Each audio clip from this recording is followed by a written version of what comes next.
नमस्कार, स्वागत, अभिनंदन आप सभी का क्षेत्रीय समाचार एकांश डीडी उत्तराखंड में। मैं हूं आपके साथ योगेश धस्माना। केंद्र सरकार 3.0 17 सितंबर 2024 वो दिन जब केंद्र सरकार ने अपने 100 दिन पूरे कर लिए हैं। तो किस तरह रहे हैं केंद्र सरकार 3.0 के 100 दिन, क्या उपलब्धियां रही सरकार की और क्या विजन है आगे आने वाले दिनों के लिए केंद्र सरकार का, इस पर हम आज चर्चा करेंगे। और चर्चा के लिए हमारे साथ स्टूडियो में मौजूद हैं राज्यसभा सांसद श्री नरेश बंसल जी। साथ ही उनका बहुत बहुत स्वागत करना चाहेंगे। नरेश बंसल जी, आपका बहुत बहुत स्वागत है। साथ ही साथ पत्रकारिता की नजरिए से आखिरकार केंद्र सरकार के 100 दिन कैसे रहे हैं, यह बताने के लिए हमारे साथ हैं उत्तराखंड के वरिष्ठ पत्रकार श्री अरुण शर्मा जी। अरुण जी, आपका भी बहुत बहुत स्वागत है। तो केंद्र सरकार 3.0 सरकार के 100 दिन पूरे। 17 सितंबर 2024 वो दिन जिस दिन देश के यशस्वी प्रधानमंत्री नरेंद्र मोदी का जन्म दिवस भी था। तो कुल मिलाकर 100 दिन को हम किस तरीके से देख रहे हैं, जनता के नजरिए से अगर देखा जाए तो क्या ये 100 दिन उपलब्धि भरे रहे हैं? क्या सरकार ने जिस सोच के साथ ये जनादेश दिया था एक बार फिर सरकार को, क्या ये जनादेश उस ओर जाता हुआ दिख रहा है? 100 दिन किस तरीके से रहे हैं सरकार की, क्या उपलब्धियां रही हैं? सबसे पहले जानेंगे राज्यसभा सांसद श्री नरेश बंसल जी से। नरेश बंसल जी, 100 दिन पूरे हो गए केंद्र सरकार 3.0 के, आप किस नजरिए से देख रहे हैं इन 100 दिनों को? देखिए, मोदी जी की 3.0 की सरकार के पहले 100 दिन बहुत ही महत्वपूर्ण हैं। इन 100 दिनों में लगभग 15 लाख करोड़ की योजनाओं को स्वीकृति मिली है। 3 लाख करोड़ की योजनाएं जो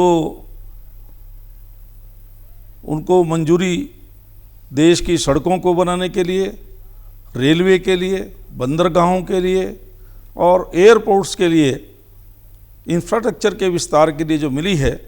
क्योंकि 3.0 में जो हम पहले साल का बजट लेकर आए उसमें पूंजीगत व्यय 11.11 लाख करोड़ का पूंजीगत व्यय है, जिसमें बहुत सारे बुनियादी ढांचे का विस्तार होगा।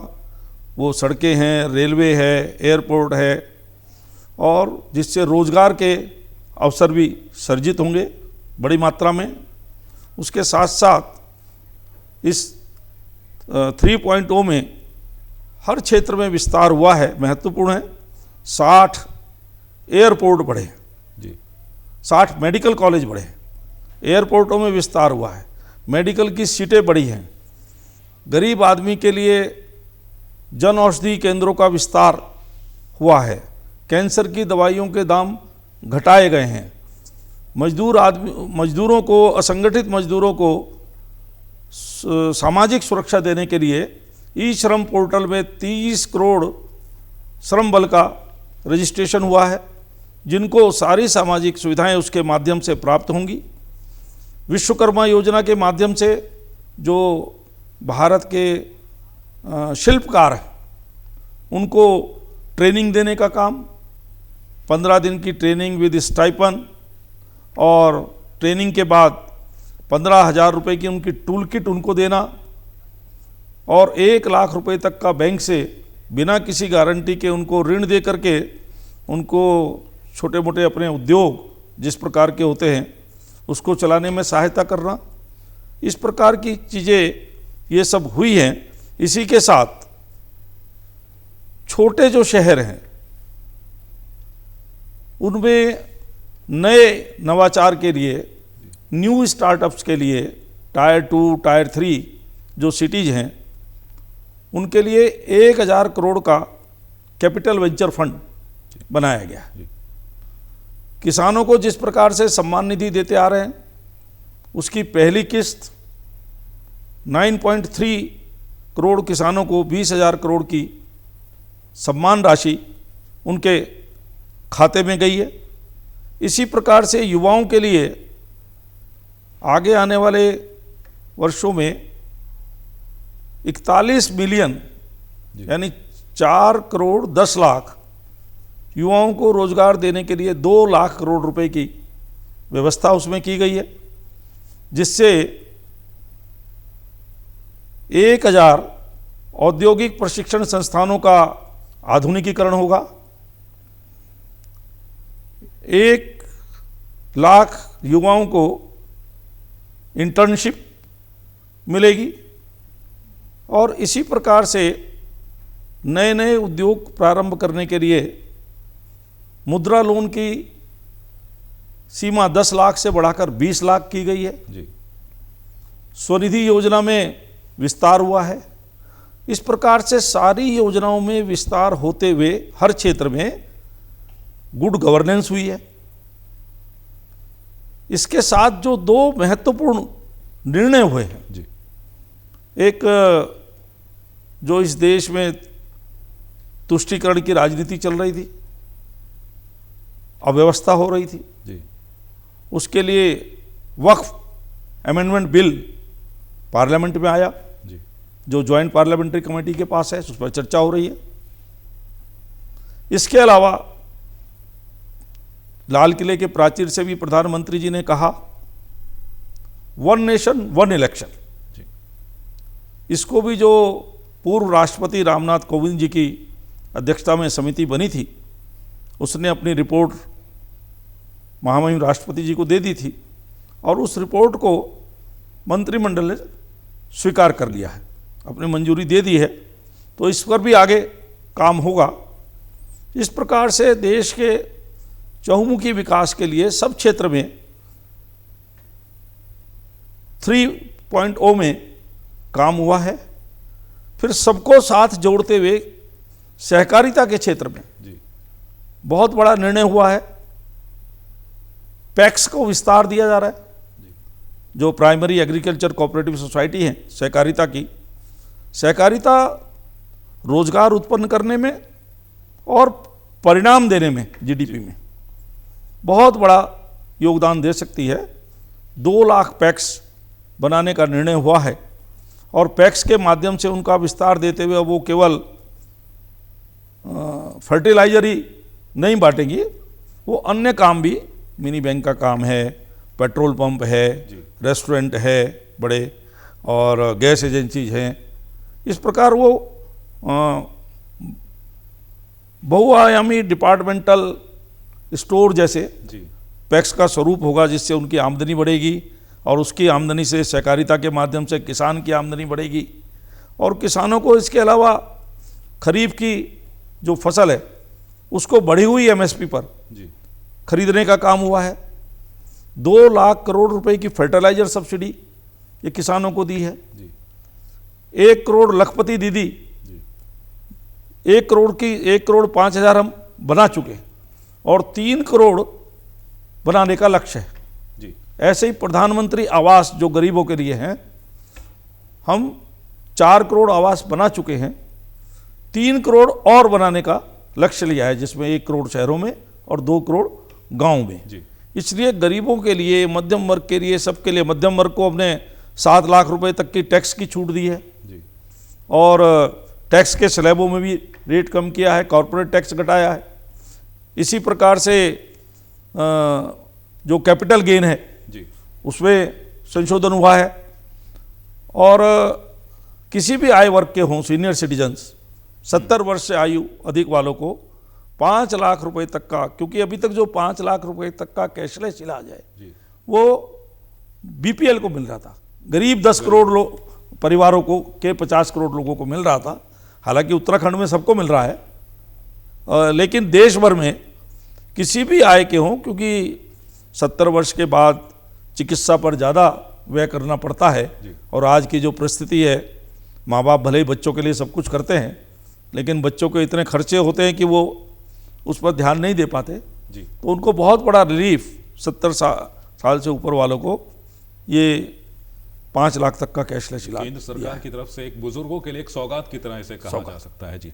अब अरुण जी, आपसे जानना चाहेंगे, हमने सरकार का नजरिया देखा किस तरीके से जो है सरकार ने अपनी उपलब्धियां बताई हैं कि हमने अपने 100 दिन में क्या किया है। एक जर्नलिस्टिक अप्रोच क्या कहती है, एक पत्रकार के नजरिए से आप किस तरीके से देखते हैं जो विजन सरकार ने जनता के समक्ष रखा था, क्या वो विजन इन 100 दिनों में पूरा होता हुआ दिख रहा है या उस ओर बढ़ती हुई दिख रही है केंद्र सरकार? योगेश जी, किसी भी समाज की 5 आधारभूत आवश्यकता होती हैं: सड़क, पानी, बिजली, शिक्षा और स्वास्थ्य। और मुझे लगता है कि इन 5 क्षेत्रों में अभूतपूर्व काम हुआ है। केवल हम इन 100 दिनों की बात न करें, उससे पहले 10 साल की भी बात करें तो हिंदुस्तान शायद पूरे दुनिया में अकेला ऐसा देश है जहां प्रतिदिन 38 किलोमीटर सड़क बन रही है, जो पहले कभी नहीं हुई थी। और इस बीच में अगर हम अपने देश में ही पूर्व, पश्चिम, उत्तर, दक्षिण कहीं चले जाएं तो आज हाईवे की स्थिति पहले के मुकाबले बहुत सुधरी है। और उससे 2 चीज़ें हो रही है: एक तो समय की बचत हो रही है और दूसरी कहीं ना कहीं पेट्रोल डीजल की भी बचत हो रही है। जब समय कम लगेगा तो पेट्रोल डीजल भी गाड़ियों में कम लगेगा, जो पहले बड़ी दिक्कत होती थी इस चीज़ में। ये तो सड़क की बात कर रहा हूँ मैं। पानी की बात करें तो जल मिशन योजना, घर घर नल लगाने की बात करें, और पूरे देश में कई करोड़ घरों तक इस योजना के माध्यम से पानी पहुंचाया गया, पेयजल। बिजली की बात करें तो हमारा देश पूरी दुनिया में नंबर 1 पे है आज की तारीख में सोलर एनर्जी। अब देखिए कि जहां पहले केवल हम थर्मल पावर की बात करते थे, हाइड्रो पावर की बात करते थे, विंड पावर की बात करते थे, आज हम सोलर पावर में दुनिया के अग्रणी देशों में हैं। और ये कहीं ना कहीं एक विज़न था सरकार का, जिसकी वजह से आज घरों में सोलर पैनल लगाए जा रहे हैं, उनको बिलों में भी छूट मिल रही है। उसके अलावा उनकी आवश्यकता पूरी हो रही है बिजली की। जहाँ तक हम शिक्षा की बात करें, शिक्षा के क्षेत्र में नई शिक्षा नीति इस सरकार ने लाई और इसी साल वो लागू हुई है। और ये नई शिक्षा नीति के माध्यम से जहाँ हमारे जो विद्यार्थी हैं, जो छात्र हैं, उनको लाभ मिलेगा, वहीं दूसरी तरफ इस देश की प्रगति में भी उनका योगदान होगा। दूसरी बात करें, हम ये 100 दिन की बात करें तो इसमें 75,000 सीटें मेडिकल कॉलेजेस में बढ़ाई गई है, जिससे हमारे यहाँ चिकित्सा सुविधा बेहतर हो सके। आम आदमी को जन औषधि केंद्र के माध्यम से सस्ती दवाइयाँ मिल रही हैं। उसके अलावा जो चिकित्सा शिक्षा है, देखिए 2 तरह के, एक तो एलोपैथिक मंत्रालय, एक आयुष मंत्रालय। अगर हम बात करें आयुष में जो 5 पैथी है, यूनानी, होम्योपैथी, आयुर्वेदा, सिद्धा, योगा, उनके क्षेत्र में भी अभूतपूर्व काम हुआ है। और ये मोदी जी के प्रयास से ही हुआ। 21 जून को पूरी दुनिया में अंतर्राष्ट्रीय योग दिवस मनाया गया और ये एक बड़ी उपलब्धि है। भारत को योग के क्षेत्र का अग्रणी माना जाता था और वो भारत ने पूरी दुनिया को योग का जो दर्शन दिया, आज पूरी दुनिया लगभग 250 देश योग दिवस मना रही है हर साल। चिकित्सा शिक्षा की बात करें, 75,000 सीटें MBBS के बढ़ाना बहुत बड़ी बात होती है। और पिछले कुछ समय से हम 14 की बात करें, 14 के बाद मेडिकल कॉलेज दुगने से ज़्यादा हो चुके हैं जो पहले थे, तो उसकी भी बात करें। अब ये देखें, अभी बंसल साहब ने बहुत सारी चीज़ें बताई, क्योंकि वो राज्यसभा सांसद है, उनको वो चीज़ें रटी हुई है। लेकिन बड़ा अद्भुत संयोग है कि आप किसानों को जो किसान सम्मान निधि मिल रही है, उसमें अब तक लगभग 12 करोड़ किसानों को सम्मान निधि पूरे मिला के दी जा चुकी है। 9 करोड़ 30 लाख तो बताया इन्होंने कि अभी मिली है 20,000 करोड़ रुपए। उसके अलावा अगर हम वुमेन अपलिफ्टमेंट की बात करें तो लखपति दीदी, मुझे लगता है एक बहुत ही कामयाब कदम है सरकार का कि आप देखें कि 1 करोड़ से ज़्यादा महिलाएं रजिस्ट्रेशन करा चुकी हैं और अभी हाल में ही 11 करोड़ नई महिलाओं ने रजिस्ट्रेशन कराया। तो निश्चित तौर पर समाज के हर वर्ग के लिए, कौशल विकास की बात करिए अभी, निश्चित तौर पर अगर कौशल विकास में 2 लाख करोड़ रखे गए हैं युवाओं की ट्रेनिंग के लिए, युवाओं को लोन देने के लिए, युवाओं को एक मुश्त धनराशि देने के लिए, तो निश्चित तौर पर इस देश के युवाओं के लिए वो बहुत बड़ी बात है। और मुझे लगता है कि पिछली सरकारों ने भी, जो 2 सरकारें हम देख रहे हैं, खासकर उनकी बात करें, क्योंकि ये कंटिन्यूएशन तीसरा जो है उसी सरकार का, उन्होंने भी जो जो घोषणा पत्र में घोषणाएं की थी मुझे लगता है उसमें से अधिकांश पूरी हुई हैं। और ये जो वक्फ वाला बिल आ रहा है जो अभी जेपीसी में है, इसके बाद आज स्थिति यह है कि हमारे यहाँ एक समुदाय किसी भी प्रॉपर्टी पे हाथ रख के कह देता है ये वक्फ की संपत्ति है, लेकिन उसके बाद एक कमेटी जांच कर तय करेगी कि कौन सी संपत्ति उनकी है या नहीं है। ये बड़ा महत्वपूर्ण है, क्योंकि आज की तारीख में आर्मी की बात करें, आर्मी में मैं सारे अंग ले रहा हूं, चाहे वो एयरफोर्स हो, नेवी हो या आर्मी हो, इनके बाद रेलवे के पास सबसे ज़्यादा ज़मीन है, और उसके बाद आज अगर सबसे ज़्यादा ज़मीन किसी के पास है तो वो वक्फ के पास है। आइंदा दिनों में वो जो अचानक कब्जा हो जाता था संपत्तियों पे, शायद उस पर रोक लगेगी। और एक बहुत महत्वपूर्ण चीज़ है जो यूसीसी आ रहा है जी। यूसीसी बहुत महत्वपूर्ण है पूरे देश के लिए। और अभी अगर हम उत्तराखंड के परिप्रेक्ष्य में बात करें तो उत्तराखंड में भी नगर निकायों में जो आरक्षण है उसको प्रवर समिति को सौंपा। अभी हाल में जो गैरसैंण में सत्र हुआ उसमें प्रवर समिति को सौंप दिया, कुछ विधायकों के विरोध के बावजूद, क्योंकि उन विधायकों का कहना था कि हिमाचल प्रदेश का या उत्तर प्रदेश का या अन्य प्रदेशों का जो ओबीसी है वो उत्तराखंड में ओबीसी नहीं हो सकता। तो बड़ी महत्वपूर्ण चर्चा वहाँ हुई और उसके बाद वो विधेयक प्रवर समिति को दिया गया, जिसपे एक मीटिंग भी हो चुकी है, आने वाले दिनों में और मीटिंग भी होंगी। जी योगेश जी, ये बड़ी उपलब्धियां रही हैं, खासकर हर वर्ग का इसमें ध्यान रखा गया। आप देख लीजिए कि भारत की मातृशक्ति हो, युवा शक्ति हो, इंफ्रास्ट्रक्चर हो, औद्योगिक जगत हो, सड़कें हो, बिजली हो, हर वर्ग में जो है ध्यान दिया गया है केंद्र सरकार 3.0 की तरफ से।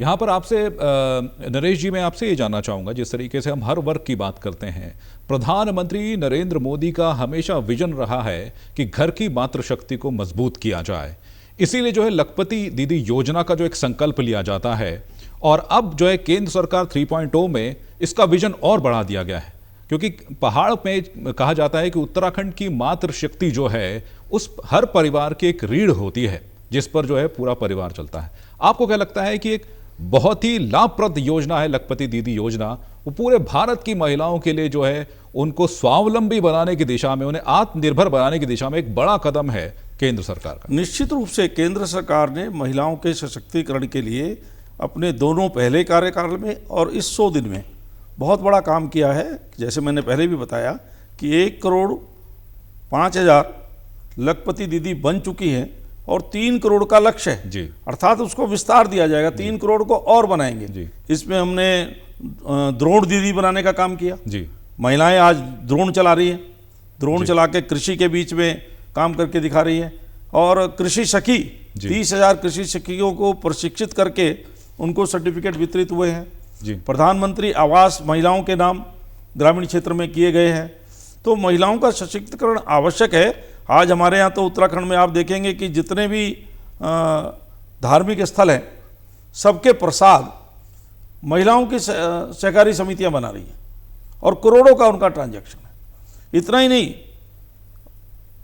अभी योग की चर्चा हुई जी। इसके अलावा मिलेट्स जो हमारे उत्तराखंड का है, मोटा अनाज जिसको पहले गरीब खाता था, आज वो 5 स्टार होटल में पहुंच गया। मोदी जी ने उसको, जहां योग को पूरे विश्व में मनवाया है, वहां मिलेट्स के लिए भी यूएनओ ने मिलेट्स ईयर बनाया पूरा का पूरा। आज उसकी पौष्टिकता और उसकी गुणवत्ता की चारों तरफ चर्चा होती है। उसका दाम है, सरकार भी उसको खरीद रही है, अच्छे दामों पर खरीद रही है। तो इस प्रकार की सारी चीज़ें चल रही हैं। और महिलाओं को स्वावलंबी बनाने के लिए मुद्रा लोन को डबल किया गया, क्योंकि आप देखेंगे महिलाओं के सशक्तिकरण के लिए जनधन खाते खुले। जनधन खातों में कोरोना काल में 20 करोड़ महिलाओं के खाते में 32,000 करोड़ रुपया सीधे सीधे गया, महिलाओं को उसका वो मिला जनधन खातों के माध्यम। उसमें जनधन खातों में 52% खाते महिलाओं के हैं। मुद्रा लोन जो दिया गया 38 लाख करोड़ का, उसमें 62% लोन ये महिलाओं का है।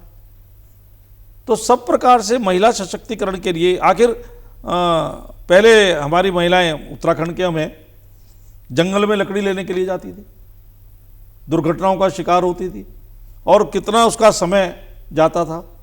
उज्ज्वला गैस कनेक्शन दे करके उसके समय की बचत की गई ताकि समय वो बाकी जगह लगाएं। और इसमें हुआ है वाइब्रेंट विलेज, सीमांत के क्षेत्रों को लाएं। आदिवासी 63,000 गांवों को हमने डेवलप करने का लिया है। पहले लुक ईस्ट फिर एक्ट ईस्ट नीति के अंतर्गत पूर्वोत्तर में सारा इंफ्रास्ट्रक्चर डेवलप किया है। अनेक राज्यों में पहले रेल लाइन तक नहीं थी, आज वहाँ रेलें जा रही हैं, एयरपोर्ट बन गए, आवागमन की सुविधा उनको मिल गई। इतना ही नहीं, अधिकांश राज्य आतंकवाद से ग्रसित थे, उसमें भी त्रिपुरा में ही अभी इसी 100 दिनों के उसमें NLFT और ATTF के साथ सरकार का समझौता हुआ है। 35 साल पुरानी समस्या समाप्त हुई है, वो शांति की धारा में आए हैं। तो देश में अधिकांश उसमें शांति रहे। कश्मीर का सबके सामने है, 370 समाप्त होने के बाद आज वहाँ चुनाव हो रहे हैं, फिर उनको स्टेटहुड भी मिलेगा। तो सारी चीज़ों में करते हुए महिला सशक्तिकरण, युवाओं को कौशल विकास, किसानों की आय बढ़ना और औद्योगिक क्षेत्र के लिए अवसर प्रदान करने के लिए बुनियादी ढांचे का विस्तार और उसका सशक्तिकरण ये बहुत आवश्यक है। इन चीज़ों को ध्यान में रखते हुए, फोकस में रखते हुए 100 दिन में बहुत काम हुआ। 100 दिन में बहुत काम हुआ। अरुण जी, आपसे जानना चाहेंगे, उत्तराखंड के लिए कहा जाता है कि डबल इंजन की सरकार से जो है इस वक्त उत्तराखंड में विकास कार्य चल रहे हैं। इन 100 दिन के परिप्रेक्ष्य में अगर उत्तराखंड को देखा जाए, आपको लगता है कि 100 दिन में उत्तराखंड में एक बड़ा बदलाव विकास की दृष्टि में, इंफ्रास्ट्रक्चर डेवलपमेंट की दृष्टि में, और जिस तरीके से हम लगातार बात कर रहे हैं केंद्र सरकार और प्रदेश सरकार की बहुआयामी योजनाओं की, जिनसे जो है हर वर्ग को लाभ मिल रहा है, आपको लगता है कि 100 दिन उत्तराखंड के लिए किस तरीके से देखते हैं आप केंद्र सरकार के? देखिए योगेश जी, इस बार एक संयोग बहुत मज़ेदार था कि जिस दिन इस सरकार के 100 दिन पूरे हुए उसी दिन प्रधानमंत्री नरेंद्र मोदी का भी जन्मदिन था। और निश्चित तौर पर नरेंद्र मोदी का जो स्नेह है उत्तराखंड से वो जग जाहिर है, पूरी दुनिया जानती है कि उनका, क्योंकि उन्होंने अपने ज़माने में बहुत सारा टाइम उत्तराखंड के अंदर गुजारा है।